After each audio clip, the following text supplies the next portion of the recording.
Hey y'all, I'm back with another video.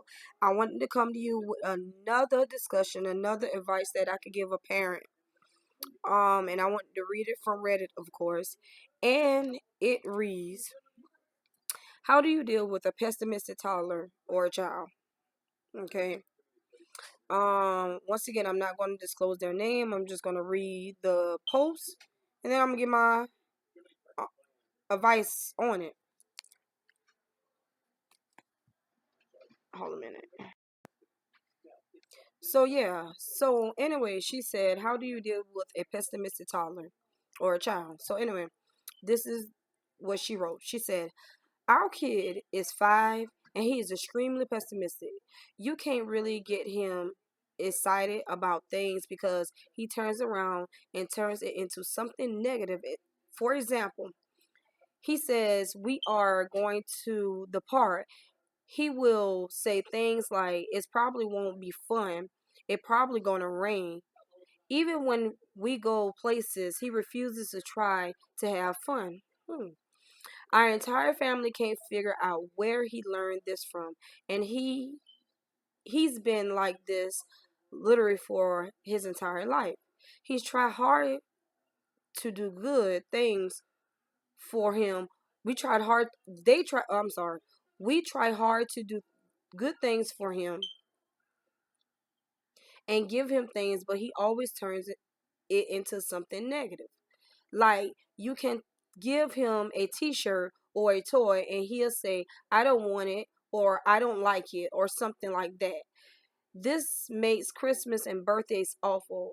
Has anyone been through this? Okay, so she's asking, has anyone been through this with their child? And also, she wanted to put in there that she said also he's very oddly ahead for his age, and he acts more around 6 to 8. So she's saying he acts more 6 to 8 than acting 5 years old because he's a 5-year-old child. And she said, I don't know if that helps. Okay, so my it, like I said, I'm not I'm not a doctor or anything, but my advice to her will be this. Number one, I think, okay, I got a couple of different things with this. Number one, I think that she needs to take him to a doctor and see what is exactly wrong with him. I think that um that's number one. I think she needs to go to the doctor and see what's exactly wrong with him, because it sounds like he's suffering with, I don't want to say depression, but it sounds like he's suffering with, and I don't want to say anxiety because that's not anxiety, acting. So she probably need to take him to the doctor seriously to see what's going on and what's wrong with him. That would be my first one. My second one, I'm kind of a like a, I guess you could say, a conspiracy person. My second one is he's probably not as, people probably think I'm crazy for saying this, but he's probably not as active because this probably is his past life, meaning that he probably was a like an older, you know how you ever heard of people having older souls or older, of people saying that child done been here before. You hear older people saying that because they have older souls. Like, they don't have the soul of a child. They will have the soul of a mind that's older, and it will do things, and maybe they'll be the things that a 5-year-old may do. They may do things of a 12-year-old. And so he probably just have an older soul, and you probably have to um give him more things to advance his mind, so he will to expand his mind, because he's probably just bored with the 5-year-old things, to be honest with you. Like, I've worked in a school, I worked with kids that are, between the ages of 3 and 5, and I had a lot of kids that was very, very, very intelligent, and a lot of these children, they just do not want to be um on a baby level. They want to be challenged. And you'll be surprised what kids know. Sometimes you need to sit down, you need to listen, and really get to know who your child is. You know what I'm saying? Like, talk to your child, ask them questions, be that concerning parent. So I really think that, that's one. Lift that up a little bit more. I think that that's one. Um, that well, I'm sorry, two. And that's the one I strongly believe. I believe that he's bored, and I believe that he has an older soul, and he's just possibly just bored with 5-year-old work. I try challenging him. If you try challenging that little boy, I promise you, he will just he will feel you'll feel refreshed as a parent, and you'll see the changes in him.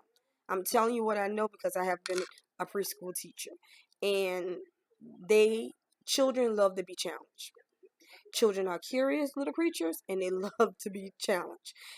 Just as adults, we love to be challenged, and when we're challenged, and when we can't defeat that challenge, we're like, okay, hold a minute, let me try, let me keep trying and trying and trying until I get to another level. So try that, and I think that that will possibly work for you. um because like I said, with my daughter, she has wisdom, she has a lot of wisdom. And one day I told her, I said, you have the mind of, like, even like I just felt like she had the spirit of an 87-year-old woman, because I felt like she'd been here before, she has been in before. And I still feel that way.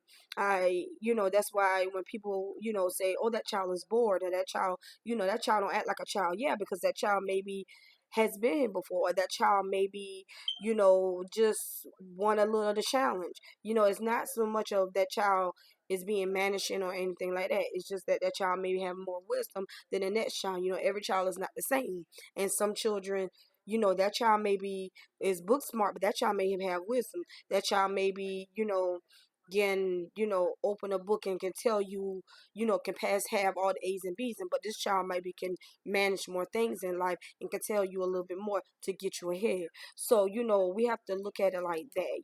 We have to know what levels that our kids are on, because like I said, all my kids are on different levels. And I'm learning that, and I'm gonna do that in a separate video, about how the levels of the how levels what's the levels of the kids, because like I said, I'm learning the teenage thing. I'm also learning the preteen thing with my son. Learning the teenage thing with my daughter, and then I have a set of twins. I have to go through that. So when you have these different challenges and these different personalities and these different kids, every child is not alike. I have, like I say, I will do that in a separate video and explain. I'll break all of that down. Um, but yeah, that's how you could deal with kids basically that are, that some people may call um bad. Like, I don't like the word bad, and I'm glad that she didn't use the word bad. She used the word um what was the word she used? What was the word she used? Pessimic. I think that was it. Anyway, y'all correct me if I'm wrong, but yeah, that's the word that she used. So and I'm sorry if I'm saying wrong, because I'm looking at my phone at the same time. I'm getting all this stuff off Reddit. Oh god, hope y'all ain't saw that on the little thing. But anyway, I'm getting all this stuff off Reddit. But yeah, that's how I would deal with that. So thank you guys. Please like, comment, subscribe, and share if you care. And I will catch you in another video. Thank you. Bye.